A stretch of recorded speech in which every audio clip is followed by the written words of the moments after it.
All right, recording in three, two, and one. Wah, wah. Well, there was more to it than that, but okay. Welcome to episode 218 of Nerdery Murdering. Big 218. I'm Zig with your nerdery. And I'm Jeffrey with your Murdery. Welcome to another week of the highs and lows, the up, the down, the good and the bad, and the nerd and the murd. Ah, summer, summer, summer. I said, I think last week, it hasn't been horrible, but I'd like it to cool off some more. I think the biggest thing down here, I get tired of the high winds. It stays very windy down here. Oh Um, yeah, I guess most of those winds are coming off the Gulf. Yeah. Oh yeah. We had shark sightings on Padre Island Oh wow. this week. One of them swam right up to the shore. I saw a video of it this morning. So we had shark sightings, some Bulls? significant ones last year too. Yes, I think so. I don't remember. I don't They remember. like to they like to swim in close to shore. Yeah. I went down And to they Mexico. they will take a nip too. Yeah. I went down to Mexico yesterday. Man, it was hot down there. They had just had some rain. Down in Oh, Mexico, so it was humid as anything. humid as hell. Oh gosh, yes. Went down Humidity in there, the valley. got me a nice haircut, dirt cheap, $10. Um, Walked around for a little while. I had a few things to get down there. I need to get some medicine um that while I was down there. So I just kind of I went down to Mexico, spent a few hours. It's not bad. I mean, the border crossing is 30 minutes away. Yeah, So it's not bad at all. Just cross down there, get a few things. Um, uh, brought some brought some liquor back, which yeah. you do have to declare and pay to because they will search you. I saw one lady as she was trying to drive across the border. The federales had stopped her and they were emptying out the contents of her car. I mean, there Oh were bags and bags they shit. were emptying out. Yeah, Oh shit. causing a little line. So I mean, how bad is the? It's still cheaper to go down there, pick up the liquor, and then pay the duty coming back, right? Yeah. Oh yeah. Yeah, it really is. Than It's buying a liquor not store over here. it's not as good as it used to be. I mean, Yeah. 10 years ago, it was a lot cheaper to buy liquor and beer and on all that stuff, everything that gets a sin tax here. It used to be a ton cheaper, but it's not as much anymore, but it is still cheaper. Um, I had to get some vodka for my mother-in-law for some Bloody Marys and some other stuff, but I kind of like going down there. It's, on a weekend, it's pretty busy. Yeah. I got down there, I don't know, about 1:30 in the afternoon, and have learned since my first trip down there to park on the US side and walk Hmm. across versus Uh-huh. drive in. Um, Walk across but or take taxi. you don't even want to take a taxi. You're going to be caught in traffic. Oh yeah, is it that bad? Walk across. You know, you are going to get accosted as you cross the bridge. I mean, there are people standing below the bridge that climb up and they've got their hats out for money as you walk by. There was one lady who Trying was to sell you a parrot which you cannot bring across. actually coming back. All the kids that I was passing by were selling Chicle? gum. Chicle? Yeah, yeah, they were selling gum. One lady was running along the bottom of the bridge, yelling at me the whole time as I was going across. And of course, I didn't understand a word she was saying. Hmm. But yeah, she was yelling at me as I was going across. But like I said, I like traveling down there. Progreso Nuevo or Nuevo Progreso, excuse me, I said that backward. Nuevo Progreso it's a nice little town. I say little, it's actually kind of big.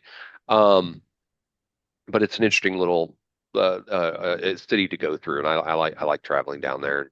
I don't have the book passport. I told you about that when you were down here. I've got the little ID that looks like a driver's license. Hmm. It'll only get you in North America and the Caribbean. You cannot go overseas with that. You have to have the book passport still to go Book passport. But overseas. you got the little thing so when you go across the border you can just go, hey, here's my little border pass. Yeah, and I know people said before I went down there the first time that you have to have that, but as I was exiting Mexico, there Hmm. were there were two lines. One said passport, the other said driver's license and birth certificate. So I think your driver's license will still get you out of Mexico. I don't know. I mean, I'm not advocating somebody go down there and try it because the last thing I want you to do is go to Mexican prison. Yeah, you don't want to go Um, to Mexican jail. You, you know, honestly, you don't want to go to jail in South Texas either. So no, no. Well, do the right okay, line. okay. You don't want to go to jail, period. Yeah. So, but definitely don't want to be caught on the other side of the border. But yeah, next time you come down here, I want to plan a day, just take you down there, especially because I think you want to at least see the sign for the vampire bar.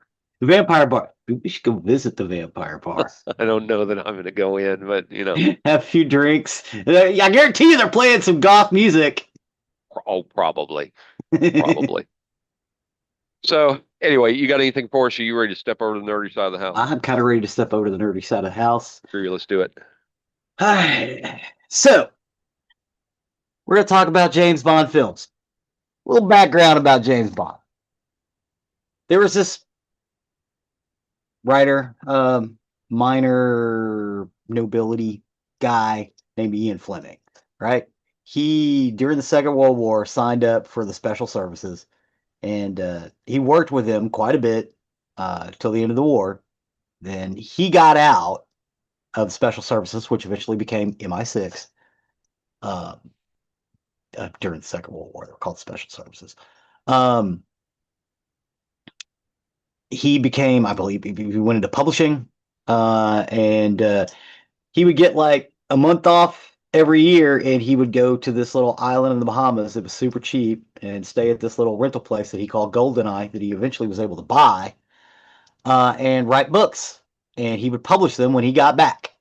And that is the story. And as he was writing it, he couldn't figure out a name for the character. So he looked over and there was a bird book, a book of Caribbean birds in that place.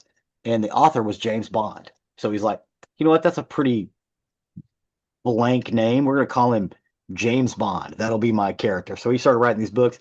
And they got really popular in the 50s and the 60s. They decided they want to start making movies out of them. And it was a company called Aeon Productions, which scored the rights to them. Some other companies also did some James Bond movies, but they weren't the same thing. They weren't the Aeon Productions. Aeon spelled E-O-N. You would think it was Eon, but it's not. It's pronounced Aeon. By the Broccoli family and Harry Saltzman. The Broccoli family famous because they made all their money inventing the vegetable. Basically, they were seed Inventing the farmers. vegetable. They invented the vegetable. Yeah, All right. it's called broccoli because of that family. A few generations before these guys, but that's where they got all their money. Chopping Um, broccoli. Chopper broccoli. Chopping broccoli. Sorry. So they made all this money and decided to go into film productions and started with James Bond, and they've done really well ever since. It is produced in England, but we're going to talk about James Bond movies today. And And to throw it out there for those that don't know, James Bond, or excuse me, 007 is a title. mhm, That is the title of the, uh, James Bond 007 is a title. mhm. And you'll see different things on the internet. You'll see both these. You'll see one that says all these actors that played James Bond are actually different people in the Uh-huh. James Bond universe that get the title of Yeah, James like Bond. 007 and James Bond go together. If you Yes, get that, if you get that promotion, you stop being, Jim Smith and become James Bond 007. there are other places out there in the internet that says that the movies definitively say how that is wrong, that Yes. that they are the same person every single time. I tend to stay on the side of that they're not, which I think Yeah. to me is a little bit cooler. Yeah. Explains the different looks better. Um, but yeah, it's not only a title, but the And double O. in the movies, they never overtly said either way. It hasn't been overtly correct. And the double O in 007 means license to kill. Yeah. That's what the double O in 007 means. He is licensed to kill Agent 7 Hmm. is basically what it is. So there you go. The first film we're going to talk about is You Only Live Twice. is a 1967 spy film and the fifth in the James Bond series, produced by Aeon Productions, starring Sean Connery as the fictional MI6 agent James Bond. It is the first Bond film to be directed by Louis Gilbert, who later directed the 1977 film The Spy Who Loved Me and the 1979 film Moonraker, both starring Roger Moore. The screenplay of You Only Live Twice was written by Roald Dahl and loosely based on Ian Fleming's 1964 novel of the same name. It is the first James Bond film to discard most of Fleming's plot, using only a few characters and locations from the book as the background for the entirely new story. In the film, Bond is dispatched to Japan after American and Soviet crewed spacecraft vanish mysteriously in orbit. Each nation blaming the other amidst the Cold War, Bond travels secretly to a remote Japanese island to find the perpetrators and comes face to face with Ernst Stavro Blofeld, the head of Spectre. Spectre. The film reveals the appearance of Blofeld, who was previously unseen. Spectre is working on the government for the government of an unnamed Asian power implied to be the People's Republic of China to provoke a war between the superpowers. During the filming in Japan, it was announced that Sean Connery would retire from the role of Bond, but after one film's absence, he returned in 1971's Diamonds Are Forever, and later in 1983's non-Aeon Bond film Never Say Never Again. You Only Live Twice received positive reviews and grossed over 111 million, which is an equivalent to 1 billion in 2024. Um, However, it was the first Bond film to see a decline in box office revenue, primarily owing to the oversaturation of the spy genre from Bond imitators, including a competing Bond film, Casino Royale from Columbia Pictures, which as we said, other people were doing some of the stuff. The Bond series continued with On Her Majesty's Secret Service in 1969, the first film without Sean Connery in the lead role. And Oh, and Casino Royale is a controversial one. It is a the James original Casino Royale. correct, the original. It's a parody. It's a farce. Yes. Um, and sometimes people do not count it in the James Bond movies because it's a farce. And some people sometimes do not count that James Bond as a James Bond. I kind of sit in the camp that it is, even if it Hmm. was a farce. I think that's okay. Um, eh, and I like You Only Live Twice. I really do. Again, I'm not in the camp that thinks Sean Connery was the best James Bond. I'm not. I think he was Me either. great as James Bond. I don't think he was the best. And I may be confusing You Only Live Twice with Never Say Never Again. It was in one of those where Bond is kind of in some sort of retirement village when That's he comes back. that's the that's the oh my God. You just said it. Never say never Never again. is that never? Yeah, Yeah. I thought I may have been confusing those Which a is little bit. basically just a remake of Thunderball. Yeah, yeah. Um, so like I said, I like this movie. I'm just, you know, I like Sean Connery. I think he's a very, very good James Bond.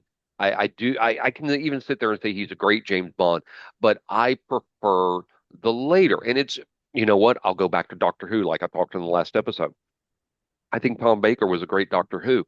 Um, I just didn't enjoy the Tom Baker Doctor Who's as much because it was just a little too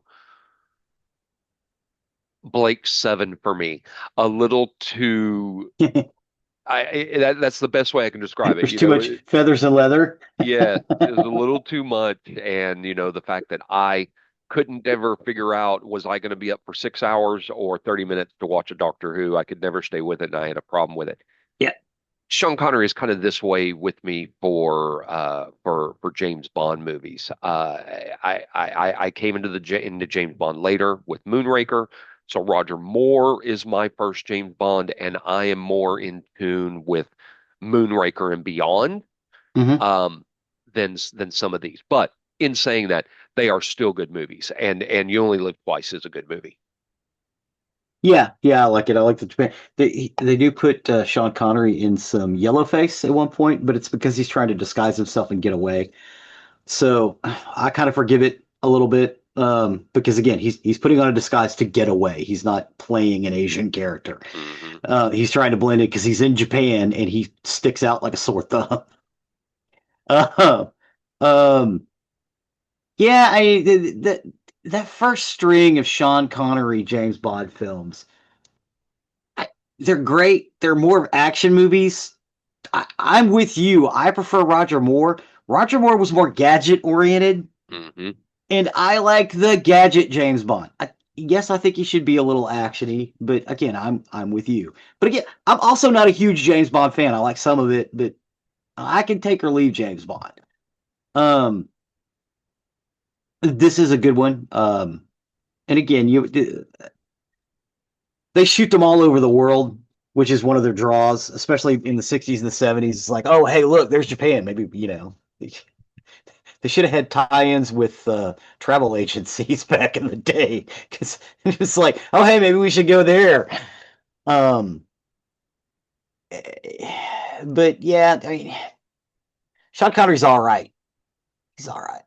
He's all right. I don't hate him. But the next film is A View to a Kill.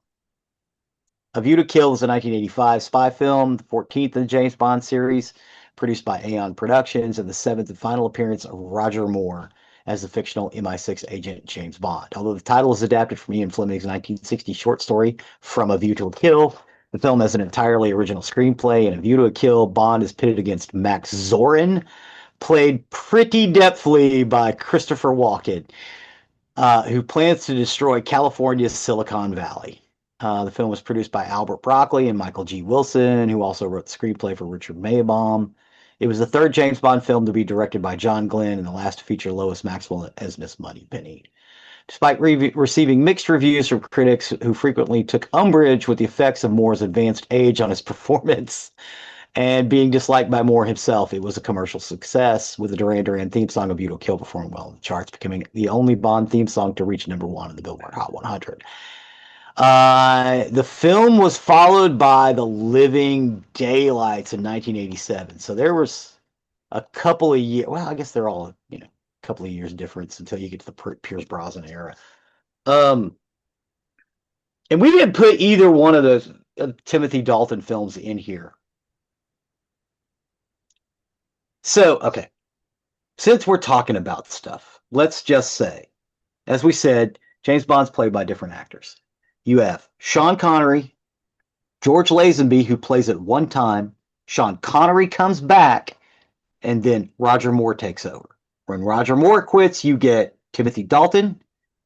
When Timothy Dalton is done, you get Pierce Brosnan. When Pierce Brosnan is done, you get Daniel Craig. Now we're up to the current edifice. And I think Daniel Craig's done now, right? They're going to get Yes. somebody else. Yeah. Yes. I take it you haven't seen No Time to Die. No. Okay. Does he die? I don't want to spoil it for anybody. Well, I'm assuming he dies. I'm just, Yeah, he died. yeah. Yeah. Okay. Yes. Very, Well, very much yeah, so. hopefully they can fucking confirm the idea that yes, James Bond is a title, not a person. Because There, I've always been there, in that camp. there is no question at the end of No Time to Die that James Bond is dead. Okay. Ah, small question. Small question. Small Very question. small. What do you think about A View to a Kill? Because I really liked it. I thought it was great. I don't. I liked it better than Octopus. I don't. I think to me, Chris Walken is over the top as Max Zorin. I didn't like that villain. I'm also not a fan of Grace Jones. Um, Oh, I that's right. just, Grace Jones was in it too. yeah. I just did not enjoy A View to a Kill. It definitely doesn't go in my list of ones that I would watch. The song is great. I'm just not a fan of A View to a Kill. I like the small plane, the small collapsible plane. Oh, that was cool. A lot of gadgets in this one. And as they said, Roger Moore was at an advanced age when he made that film.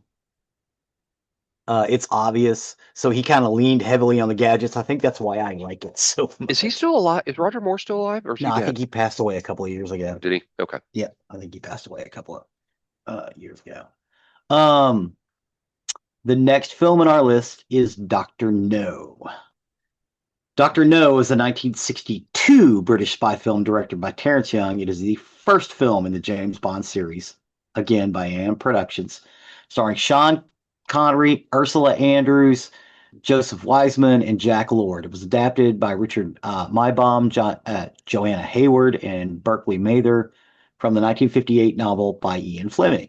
The film was produced by Harry Saltzman and Albert R. Broccoli, a partnership that continued until 1979. It was followed by From Russia with Love in 1963. In the film, James Bond is sent to Jamaica to investigate the disappearance of fellow British agent. The trail leads him to the underground base of Dr. Julius No, who is plotting to disrupt an early American space launch from Cape Canaveral with a radio beam weapon. Although it was the first of the Bond books to be made into a film, Dr. No is the sixth of Fleming's series, beginning with Casino Royale. The film makes a few references to threads from earlier books and later books in the series as well, such as the criminal organization of Spectre, which was not introduced until the 1961 novel Thunderball. Produced at a low budget, Dr. No was financially successful. While the film received a mixed critical reaction upon release, it gained a reputation over time as one of the series' best installments. Dr. No also launched a genre of secret agent films that flourished in the 1960s. The film spawned a comic book adaptation and soundtrack album as part of its promotional marketing. Many aspects of the typical James Bond film were established in Dr. No. The film begins with an introduction of the character through a view of a gun barrel, which they still do, and a highly stylized main title sequence, both of which were created by Maurice Binder. It also introduced the iconic theme music written by the film's score composer Monty Norman. Production designer Ken Adams established an elaborate visual style that is one of the hallmarks of the film series. So a lot of the things that happen in Doctor No end up happening. You've got this circle run across the screen, and then you see the actor playing James Bond walk by, and then it centers on him, and you realize it's a gun barrel, and then James Bond raises his gun and fires, right? And then blood runs through the circle, like you are behind the gun and you've just been shot by James Bond. And then they go into the title theme that they developed for the show, for the movie. That's how they all start. Every single one of the AM productions starts like that, and it has the bum dun dun dun dun dun dun dun dun dun dun dun wah wah wah wah, which I broke in half for each one of these episodes in the stabs. So that's how those work. What do you think about Doctor No being the first? Dr. No is great. Um, Absolutely, I recommend seeing Dr. No. And of course, you have the iconic Ursula Andress bikini scene Uh huh.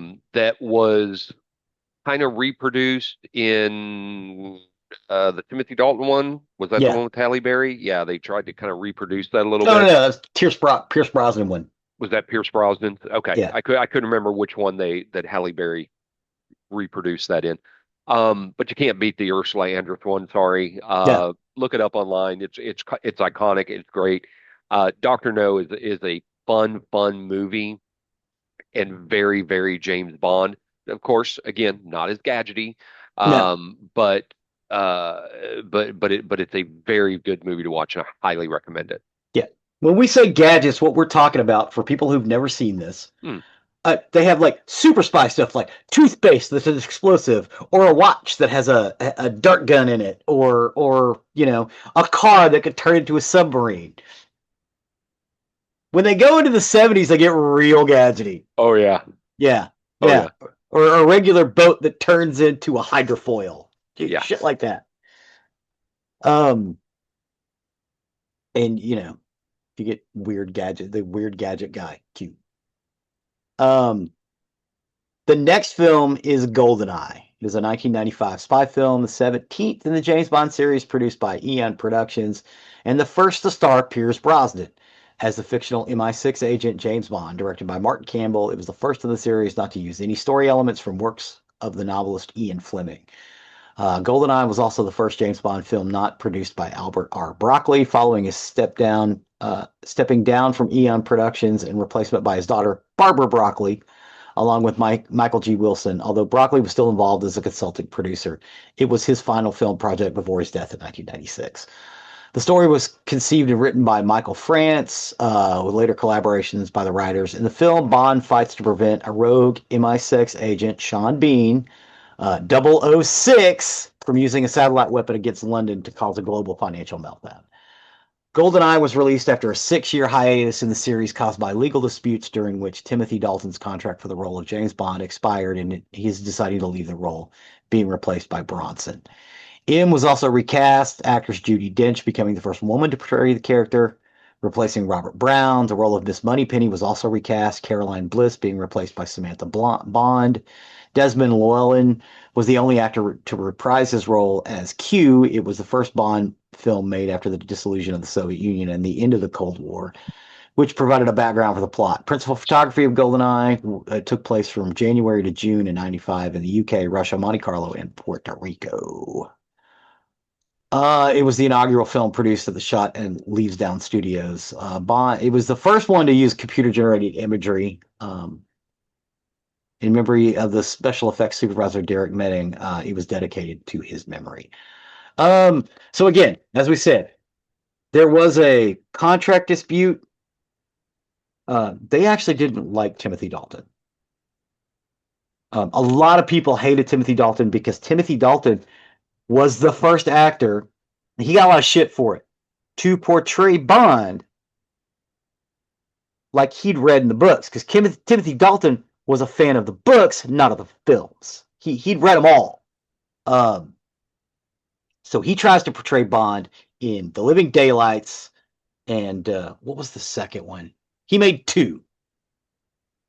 Living Daylights and I'll find it. Continue on. Yeah.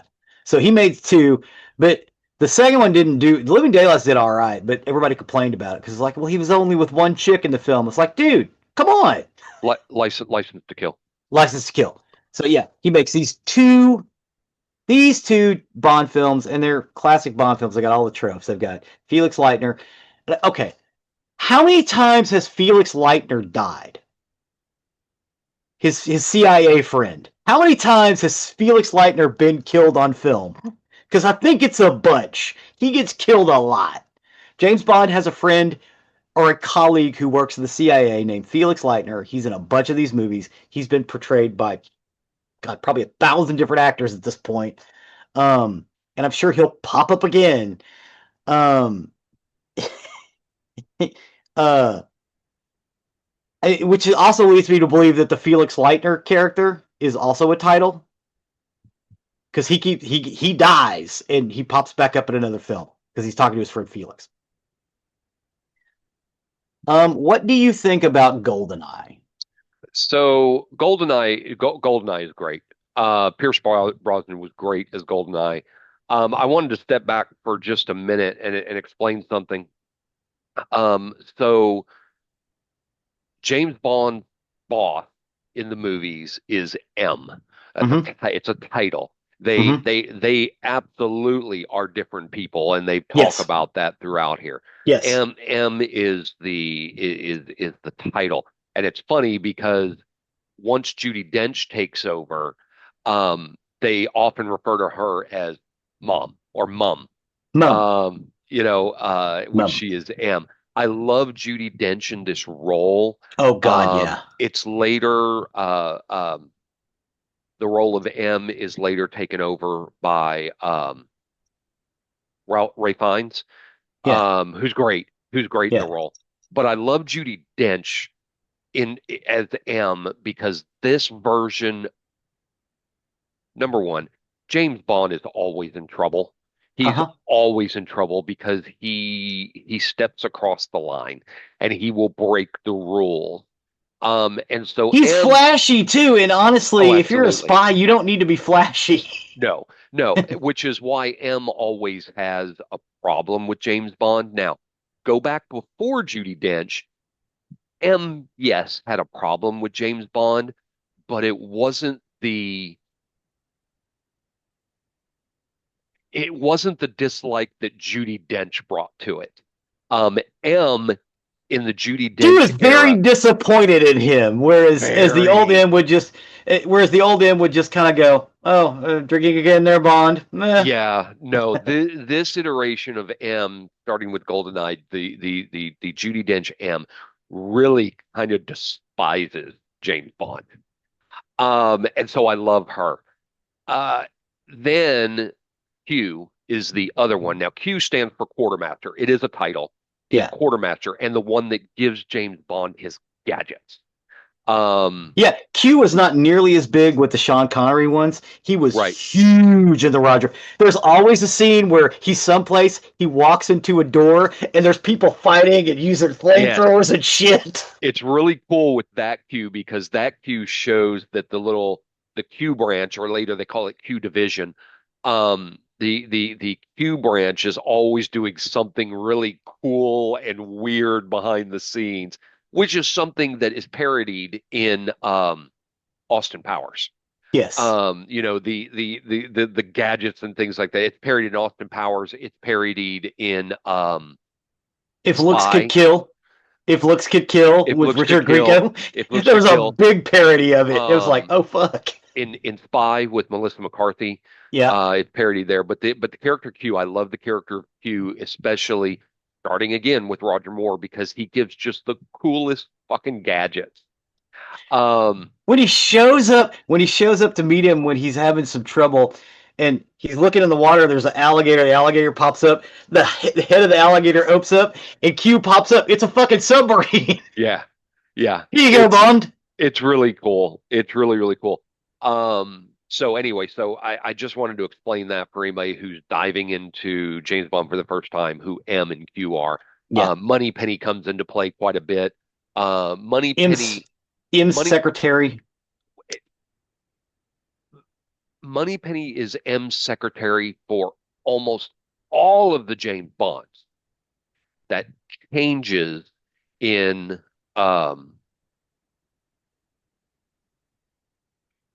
I just lost it. Skyfall. Yeah. It changes in Skyfall. Moneypenny is no longer the assistant or the secretary, so it changes up a little bit because she's very much in the earlier James Bond behind the desk, and James Bond always flirts with her Uh and huh. and blah blah blah blah. So anyway, so I just had to explain that. Take off that dress, Moneypenny. I'd like to get to know you a bit Yeah.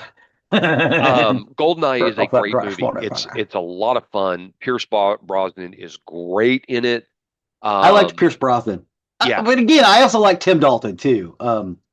Pierce Brosnan was also gadgety, though. I think that's why I think I like the ones that are more gadgety. That's I why I do don't care too. for Daniel Craig. I I don't think he's not nearly as gadgety. He's not nearly as gadget. He gets gadgets, but that doesn't stop me from liking all of the Daniel Craig except for Spectre. I did not like Spectre.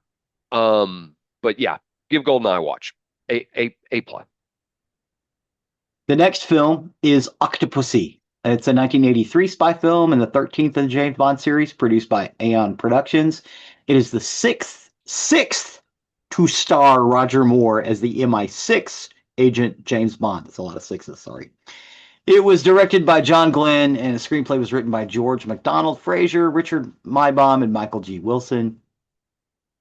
The film's title is taken from a short story in Ian Fleming's 1966 short story collection, Octopussy and the Living Daylights. Although the film's plot is mostly original, it does, however, contain a scene adapted from the Fleming short story, The Property of the Lady, included in 1967 a later editions of Octopussy and the Living Daylights. The events of the Octopussy short story form part of the title character's background. The Octopussy Bond is assigned the task of hunting a megalomaniacal Soviet general who is stealing jewelry and art objects from the Kremlin art repository that leads Bond to the exiled Afghan prince Kamal Khan and his associate Octopussy, played by Maud Adams, and the discovery of a plot to force disarmament in Western Europe with the use of nuclear weapons. Octopussy was produced by Albert R. Broccoli and executive produced by Michael G. Wilson. It was released 4 months before the non-Eon Bond film, or Aeon Bond film, Never Say Never Again. The film earned 187.5 million against its 27.5 million budget and received mixed reviews. Praise was directed towards the action sequences and locations, with the plot and humor being targeted for criticism. Adams' portrayal of the titular character also drew polarized response. And I never under why do people just not like Maud Adams? I don't know. People were just all over him. And I she have was no in The idea. Man with a Golden Gun before that. I have no idea. I don't know. I don't know. I don't know. I don't know anything about her, so I have no Yeah. idea. What is it? Was it just because she wasn't great in it? I'm going to go back to what I said just a minute ago. I have no idea. I know nothing about her. I Okay. No, no. don't know. Do you think she was great in Octopussy? No, no, Yeah, I thought she was kind of bad. no, I do not. Yeah, I thought she was kind of bad. Not terrible. She didn't pull me out of the movie. She's just kind of a cardboard cutout. You know what I mean? She was there as eye candy. She was there to hold a gadget. But what do you think about the movie overall? Octopussy is not my favorite Roger Moore movie. It's okay. It's not great. Again, if you're a fan of Roger Moore, watch it. It's enjoyable enough. Honestly, Octopussy, the only reason it really would ever make my list is in 1983, I was 12 years old, and it just made us giggle beyond belief that we could say the word Octopussy in Octopussy. public. Octopussy. Um, and it was just fun for us back Hmm. then. It's not a great James Bond movie, but it's fun. It's fun. I would give it a watch. Definitely, Yeah, if you find you enjoy Roger Moore, watch it. I just think that this is. I think Octopussy is probably the weakest of the Roger Moores.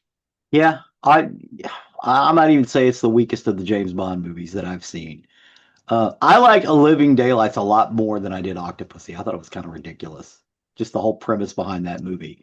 And again, there should be some willing suspension of disbelief. It's super spies. That Right. whole genre is supposed to be ridiculous, Right. but it's like eh, to me, the one right before Octopussy was the high watermark for Roger Moore. And again, I started with Moonraker, which is my favorite, but as far as Roger Moore's best one, For Your Eyes Only is his best one. Yes. Yes. The first couple of ones he did, yeah, they're pretty good, but was The Man with the Golden Gun. Hmm. The next film on our list is Thunderball. It is a 1965 spy film and the fourth in the James Bond series, produced by Aeon Productions, starring Sean Connery as James Bond. It is adapted from the 1961 novel of the same name by Ian Fleming, which in turn was based on an original screenplay by Jack Whittingham, devised from a story conceived by Kevin McClory, Whittingham, and Fleming. It was the third and final Bond film to be directed by Terrence Young, with its screenplay by Richard Maibaum and John Hopkins. This film follows Bond's mission to find two NATO atomic bombs stolen by Spectre, which holds the world ransom to the tune of $100 million. Most of the Austin Powers gags basically come from this movie. A lot of the Austin Powers jokes Yes. are from this flick. Yes. It's a great flick. Uh, and the some of the stuff from The Incredibles, some of the gags from there also come from this flick. Hmm. Um, yeah, they want $100 million in diamonds under threat of destroying an unspecified metropolitan area, either in the United Kingdom or the United States, later revealed to be Miami. The search leads Bond to the Bahamas, where he encounters Emil Largo, the card-playing, eye-patch-wearing Spectre #2, backed by CIA agent Felix Leitner, and Largo's mistress, Domino Derval. Bond's search culminates in an underwater battle with Largo's henchmen. The film complex production comprised 4 different units, and about a quarter of the films comprised underwater scenes. Thunderball was the first Bond film shot in widescreen Panavision, and it shows. This flick has Panavision written all over it. Um, It was the first one to be over 2 hours long. Planned to be by Bond film series producers Albert P. Broccoli and Harry Saltzman as the first in the franchise, Thunderball was associated with a legal dispute in 1961 when former Fleming collaborator McClory and Whittingham sued him shortly after the 1961 production of the novel, claiming he based it upon a screenplay that the three of them had written together. Um, the lawsuit was settled out of court, and Broccoli and Saltzman, fearing a rival McClory film, allowed him to retain certain screen rights of the novel's plot and characterizations, and for McClory to receive sole producer credit on this film. Broccoli and Saltzman instead serves as executive producers. So how it went down is they wanted to do Thunderball first, but because of this thing going on, they had to let that court case settle. Plus, they didn't really have the money to do Thunderball the way they wanted to, so they did Doctor No. That was a success. They did the next one, and eventually they did Thunderball. Um, the film was very successful. It had worldwide box office receipts of $141.2 million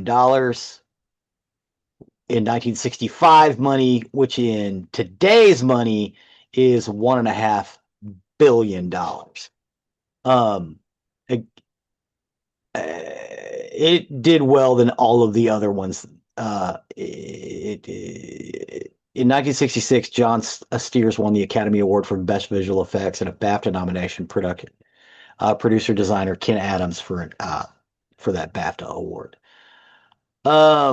Some critics and viewers praised the film and branded it a welcoming addition to the series, while others found the aquatic action repetitious. The movie was followed in 1967 by You Only Live Twice, and in 1983, Warner Brothers released a second film adaptation of the Thunderball novel under the title Never Say Never Again, with McClory as the executive producer. So the reason Never Say Never Again was made was as a basically remake of Thunderball was because McClory owned it.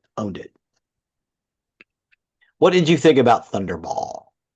Thunderball's really good. Definitely worth a watch. Probably Connery's I would best agree. one.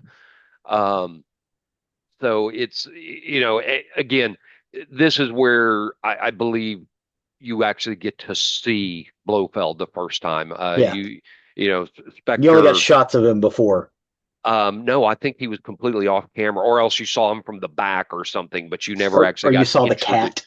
Yeah, you got yes, or you see the cat. Um, so you get Blofeld out here because I love that he has a main nemesis, and Blofeld is it, and of course Spectre, the big rival organization, um, which gets parodied and gets smart because they Uh-huh. have chaos. Chaos. Um, and a villain you never see. Um, but it's really good. I like Felix Leiter. I like that when he runs into Felix Leiter. To me, the best Felix Leiter, and not just because of the name, has been Jeffrey Wright. Uh-huh. I think he was phenomenal as Felix. So this is really good. This has a lot of really good James Bond elements in it. Yeah. Highly say I would watch. Yeah, again, a lot of people parodied this movie specifically because Yes, a lot of the stuff that you think of as James Bond, they're thinking about this flick. absolutely. And this was Absolutely. this was the big one for a long time. Yep. The next one uh might be a little controversial. It's on Her Majesty's Secret Service. I'm going to say right now, I think this is the best made James Bond movie. On Her Majesty's Secret Service is a 1969 spy film and the sixth in the James Bond series, produced by Aeon Productions. It is based on the 1963 novel by Ian Fleming, following Sean Connery's decision to retire from the role after You Only Live Twice. Aeon selected George Lazenby, a model with no prior acting credits, to play the part of James Bond. During filming, Lazenby announced that he would play the role of Bond only once, and then Connery returned to portray Bond in 1971's Diamonds Are Forever. In the film, Bond faces Blofeld, at this time played by Telly Savalas, not Donald Pleasance.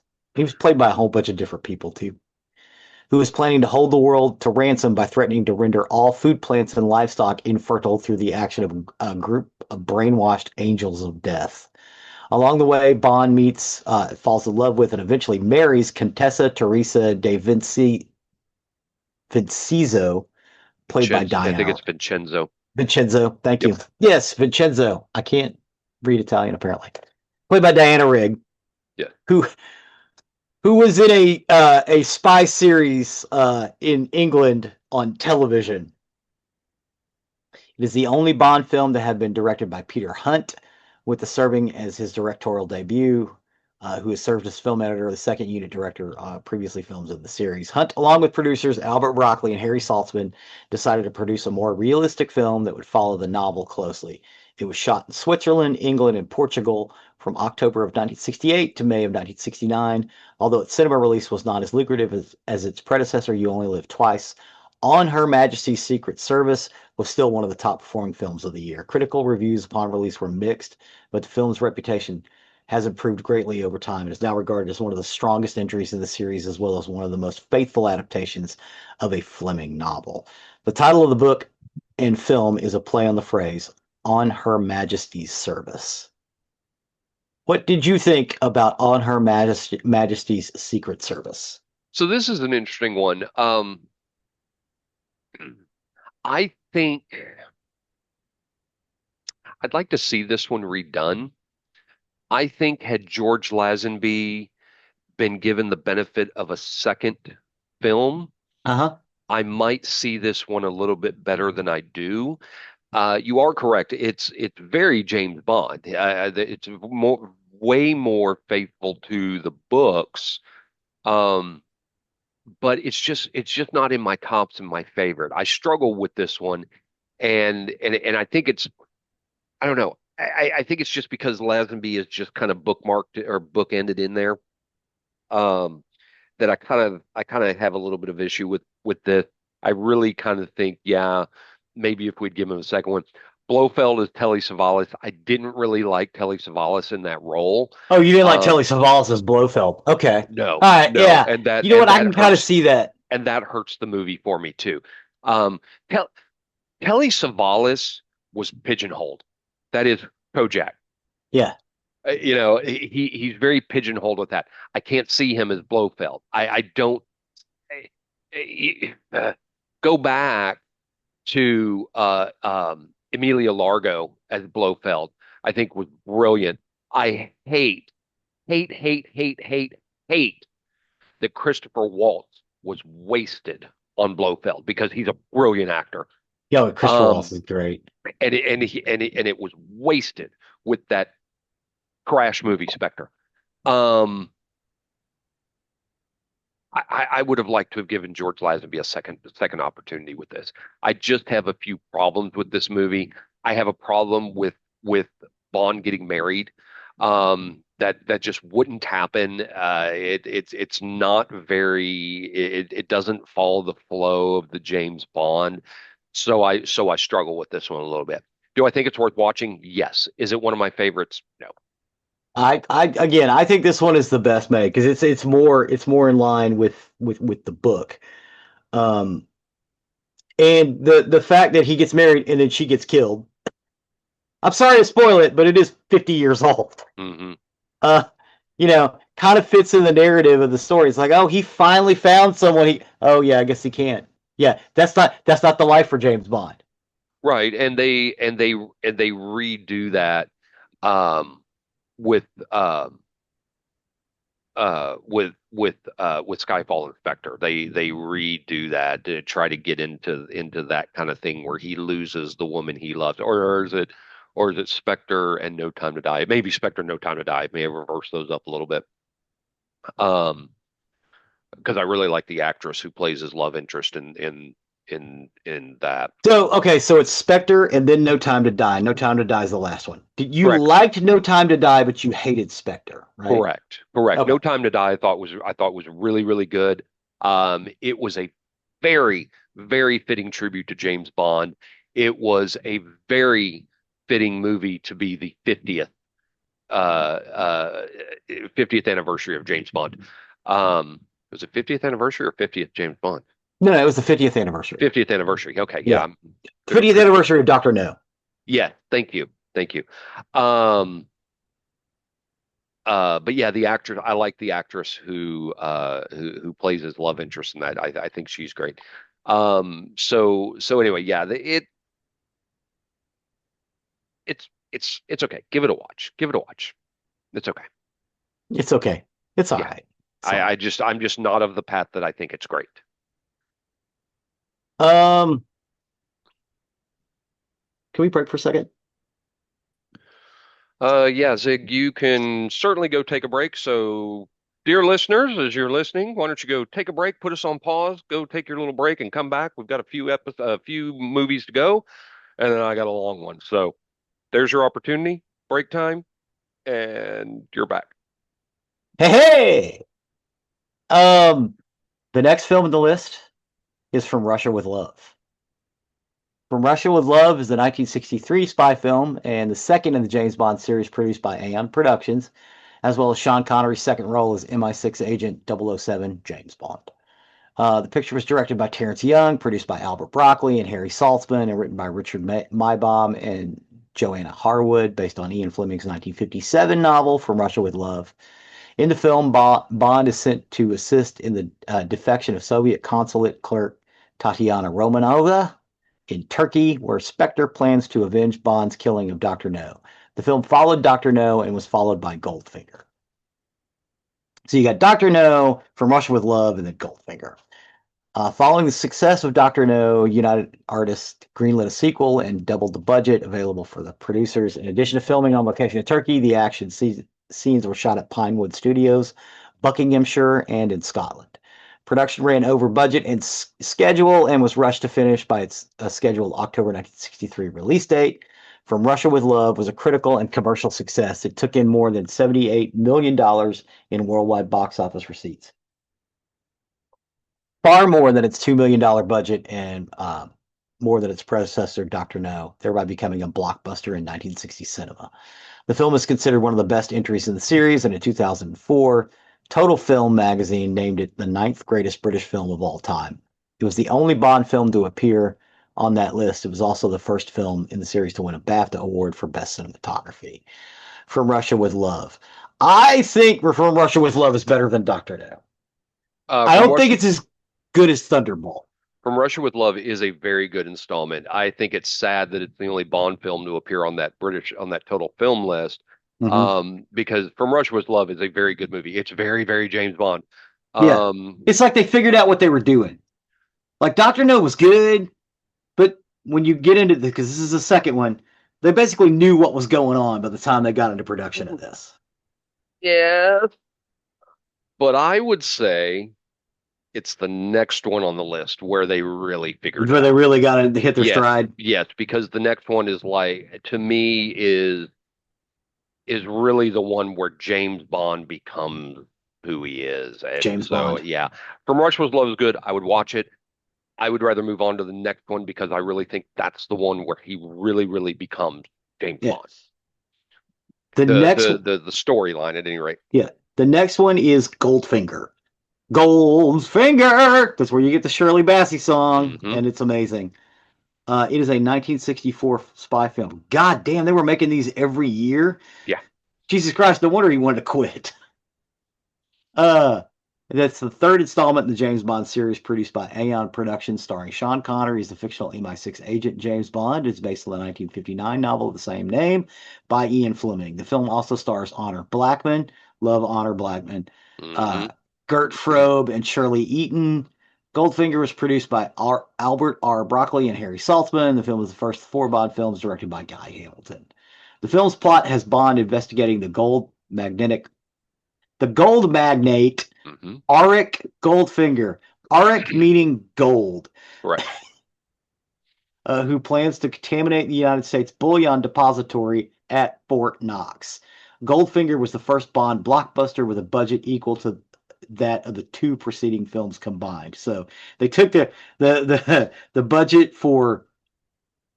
uh, for Russia with Love and Doctor No, combined them, and that was the one for Goldfinger. I think you could say to buy a lot of paint. Goldfinger was heralded.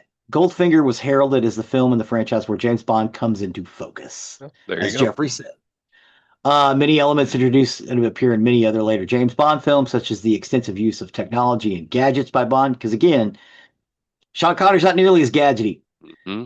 Um, Extensive pre-credit sequences that stood largely alone from the main plot, multiple foreign locales, and tongue-in-cheek humor.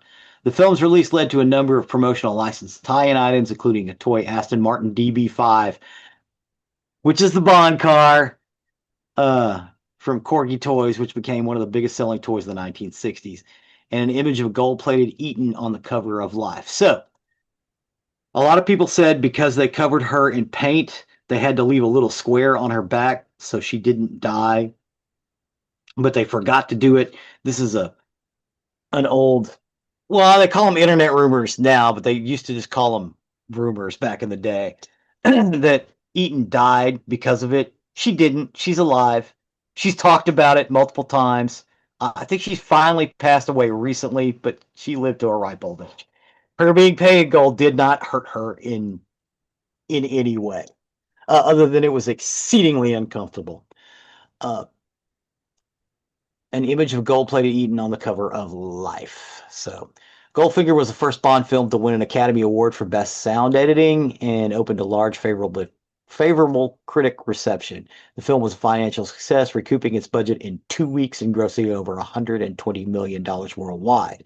In 1999, it was ranked 70th on the BFI Top 100 British Films list. What do you think about Goldfinger? Goldfinger is great. Like I said, that's really when not just I'm not just saying that Sean Connery came into his own as James Bond.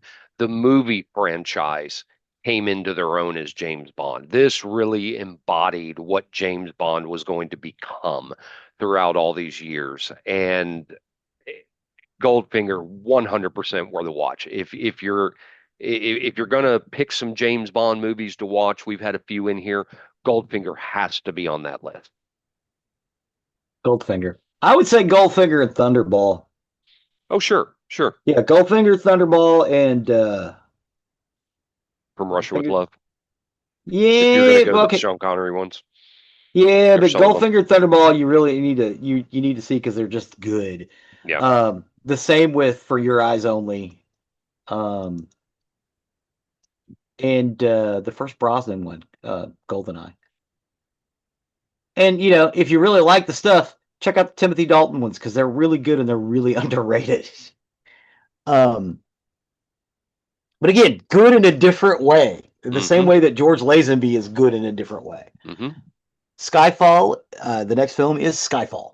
Skyfall is a 2012 spy film and the 23rd in the James Bond series, produced by Aeon Productions. The film is the third to star Daniel Craig as a fictional MI6 agent, James Bond. It features Javier Bardem as Raul Silva, the villain, with Judi Dench returning as M. The film was directed by Sam Mendes and written by Neil Purvis, Robert Wade, and John Logan. In the film, Bond investigates a series of targeted data leaks and coordinated attacks on MI6 led by Silva. In the series, the return of two characters, Miss Moneypenny, played by Naomi Harris, and Q, played by Ben Whishaw, after an absence of two films. Ray Fiennes, Bernice Marlowe, and Albert Finney are among the supporting cast. So, Ray Fiennes takes over as M. Mm-hmm. Is he the Yes. same person in this film where he takes over as M later on? What do you mean? No, no, this is where he takes over as M. Okay, all right. Okay. Skyfall's old enough now, 2012.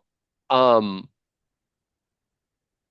he takes over as M because Judi Dench dies. Okay. All right. Good deal. All right. That That's makes why sense. he takes over as M. Yeah, because So again, I don't think I've seen Skyfall. So I go ahead and finish with what you're going to say, and then let me give my review of Skyfall. I'll yeah, get to it. yeah. Mendez was approached to direct after the release of Quantum of Solace in 2008. Development of the film was suspended through 2010 after MGM filed for Chapter 11 bankruptcy, which caused screenwriter Peter Morgan to leave the project. Production resumed December 2010 after Purvis, Wade, and Logan were hired, and a November 2012 release date. Principal photography began that November after the film's title was revealed and lasted until March of 2012, with filming locations including London, Shanghai, Istanbul, and Scotland. Its premiere was at the Royal Albert Hall, on a basically an IMAX screen they put up there. And it was released to coincide with the 50th anniversary of the first James Bond film, Oh, I Dr. thought No. No Time to Die was, but I guess it was Skyfall that was the 50th. Okay. Yeah. All right. The next film in the series, oh, it was the second highest grossing film of 2012. The next film in the series, Spectre, was released in 2015. So, Skyfall. Skyfall is brilliantly done, is a brilliantly done James Bond movie from start to finish. The theme song is brilliant and to me, the best. Um, this to me, I said it when it came out. I thought Skyfall was the best James Bond movie. Hmm. I thought it embodied everything about James Bond. Judi Dench as M, brilliant. The new Q, played by Ben Whishaw, I think his name is, um, brilliant as the very young, wet behind the ears looking Q, who's actually extremely brilliant, except he actually does something very stupid in the movie, um, which is funny. Uh, but if you want to see just how brilliant this movie is, and Javier Bardem as the villain, I don't know if we Hmm. can put it on the site because we might get kicked for Hmm. copyright. But the scene where Javier Bardem is introduced when he walks into this room filled with computers and wires and all this kind of shit, as Bond is tied to a chair, that scene from start to finish, brilliant. Watch that scene and see how good that movie can be. In our playlist, I've got his transformation scene where they put him in jail. Oh, that also is a brilliant scene. Yeah. Is brilliant. Um, you get a lot of background into Bond, and in Skyfall, Bond is considered by MI6 to be washed up. Oh, Um, okay. they're kind of thinking he can't do this anymore. And he has to go through a whole series of tests and trials trying to prove himself that yes, he can still be a field agent. Um, and Javier Bardem plays on that when he is first introduced into the film on how Bond is washed up. Um, Albert Finney is in the movie, who is a brilliant actor. Albert Um, Finney. Oh, wow. Albert Finney, That's yeah, yeah, he's in it and he's brilliant. Um, I cannot say enough about how wonderful of a James Bond movie Skyfall is from start to finish. If you have not watched it all, please do and watch it from start to finish. Javier Bardem is a big portion of this movie because he's one of the best Bond villains I have ever seen. Um, Everything about him is great. Bond is Daniel Craig is the embodiment of James Bond in here. They bring the Aston Martin back, which is a great callback. I cannot say enough about Skyfall. If you want to dive into James Bond and really enjoy James Bond, would I start with Skyfall? No. I would go back and go ahead and start with Sean Connery. Go ahead and go back and start there. But do not skip on Skyfall. Do not skip on it. There. okay. I've said my piece. That's your piece. That's it. That's it. That's what you needed to say. Yeah. Yeah, I was just looking at the list, so I forgot about Quantum of Solace. See, I watched like the first 15, 20 minutes of Quantum of Solace, and I was like, nope, I'm done. A lot of people think that way. Quantum of And Solace is not that's a basically when I bailed out of watching James Bond films. yeah, and there's a lot of people that did. There's a lot of people that did not like Casino Royale. I think Casino Royale is very good. I'm talking about the Daniel Craig one. I Yeah, think it's very good. The villain in there is great. It's oh, what's his name? Why can't I get his name out? Um, he's got a played famous brother too. I don't. played the guy who uh designed the Death Star in Rogue One. Yeah, yeah. Maz Mikkelsen. Thank you. Yeah, he's in Casino Royale, and it's great. After Casino Royale, I did see of Solace. I don't like Quantum of Solace as much. I really don't. Um, that's a skip one for me. So it's a Casino Royale, Daniel Craig, great. Quantum of Solace, Daniel Craig, Skyfall, absolutely great. Spectre, bleh, hated Spectre. No Time to Die, Daniel Craig, great. He's got five movies in there, and I think he's got three that are great. They're really good. Yeah, the other two Yeah, are just kind of meh. but without a doubt, Skyfall, watch it start to finish, and it's So brilliant, brilliant. you're thinking about him the same way we were thinking about Roger Moore. Like, yeah, he was all right, the man with a golden gun and that stuff. But he really and Moonraker, even though it was our first, his crowning achievement was like right in the middle. It was for your eyes only. Yeah, That's where he hit his stride. yeah, Yeah, yeah, Daniel Craig's the same way with the Skyfall. yeah. Okay, Except I cool. hated Spectre. Spectre's was Well, I mean, shitty. we feel the same way about Octopussy and the Yeah. Living Daylights. Well, So yeah, but don't get me wrong. It's not Daniel Craig that's the problem. Spectre was a bad story. it's just stupid. Yes, it And was I a think bad Quantum of story. Solace was stupid. I couldn't figure out what the fuck was going on. I was like, That's this, how most people think about it. Yeah, yeah, this movie just really isn't good. yeah. It's a bunch of action sequences strung together, which is fine, but don't call it a movie. Say it's a bunch of action sequences strung Oh together. man, in Skyfall, the he goes to